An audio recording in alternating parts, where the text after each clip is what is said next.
पीएमआरडीएचा प्रारूप विकास आराखडा रद्द करण्यात आलाय। पुण्याचे पालकमंत्री अजित पवार बीडच्या दौऱ्यावर असतानाच मुख्यमंत्री देवेंद्र फडणवीस यांनी हा निर्णय घेतलाय। तर यात आर्थिक गैरव्यवहार झाल्याचा आरोप राष्ट्रवादी शरदचंद्र पवार पक्षाने केलाय।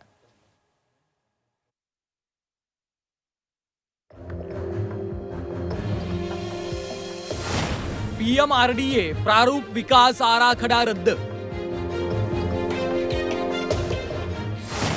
अजितदादा बीडमध्ये असताना मुख्यमंत्र्यांकडून निर्णय जाहीर। गेल्या 8 वर्षांपासून रखडलेला पीएमआरडीएचा प्रारूप विकास आराखडा रद्द करण्यात आलाय। नागरिकांकडून आलेल्या तक्रारी आणि राज्य सरकारमधल्या अंतर्गत वादामुळे प्रारूप विकास आराखडा रद्द करण्याची नामुष्की पीएमआरडीएवर ओढवली आहे।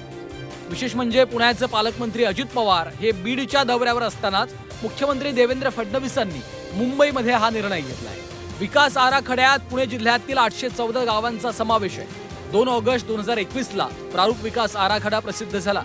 प्रारूप विकास आराखड्यावर 67,000 नागरिकांकडून हरकती दाखल करण्यात आल्या। हरकती आणि सूचनांवरच्या सुनावणीनंतर मे 2019 मध्ये आराखडा राज्य सरकारकडे मान्यतेसाठी सादर केला गेला। प्रारूप विकास आराखड्यावर आक्षेप घेणाऱ्या 8 याचिका न्यायालयात दाखल करण्यात आल्या। विकास आराखड्यावरील याचिकांची एकत्रित सुनावणी झाली। ही सुनावणी अंतिम टप्प्यात असतानाच प्रारूप विकास आराखडा सरकारकडून रद्द करण्यात आलाय। न्यायालयात प्रतिज्ञापत्र सादर करण्याचे प्राधिकरणाला आदेश देण्यात आले। पीएमआरडीए अर्थात पुणे महानगर क्षेत्र विकास प्राधिकरणानं तयार केलेल्या प्रारूप विकास आराखड्यात भूखंडांवरील आरक्षणात मोठा घोळ घालण्यात आला। तर आर्थिक गैरव्यवहार झाल्याच्या तक्रारी देखील सरकारकडे प्राप्त आहेत। या पार्श्वभूमीवर पीएमआरडीए क्षेत्रात कुठल्याच प्रकारच्या पायाभूत सुविधा उपलब्ध नसताना वसाहती वसवणं योग्य नसल्याचं कारण देत मुख्यमंत्री फडणवीस आणि उपमुख्यमंत्री शिंदेंनी त्यांच्याच सरकारच्या काळात तयार केलेला हा आराखडा रद्द केलाय। तर या गैरव्यवहारात अनेक खासगी लोक आणि सरकारी अधिकारी सहभागी असल्याचा आरोप राष्ट्रवादी शरदचंद्र पवार पक्षाचे प्रवक्ते सुनील माने यांनी केलाय। पीएमआरडीएचा प्रारूप विकास आराखडा माननीय मुख्यमंत्री देवेंद्र फडणवीस साहेबांनी रद्द केलं।